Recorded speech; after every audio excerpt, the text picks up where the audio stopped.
Welcome to Chillin' 101. We hope this video helps. You start by verifying compatibility and getting ready.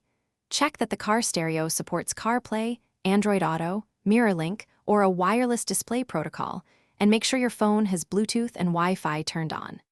Next, plug in a USB cable if the system needs wired mirroring. Once done, unlock the phone, allow any system prompts, and set the vehicle to accessory or parked mode.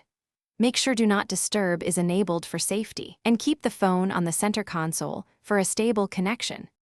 Now you move into pairing and initiating the mirror. If using Bluetooth pairing, open your phone's Bluetooth settings, pick the vehicle name, confirm the PIN, and allow media and contact access. Once paired, open the car's app launcher. For wired setups, plug a certified USB cable into the phone and the car, accept permission dialogues on the phone, and choose the correct source on the head unit. For wireless casting, enable screencast or CarPlay on the phone. Select the vehicle's Wi-Fi or hotspot, and wait for the connection to establish.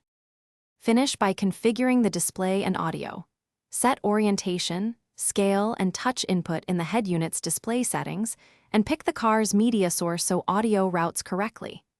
If the screen doesn't mirror, first toggle Wi-Fi and Bluetooth, then restart the phone and the head unit.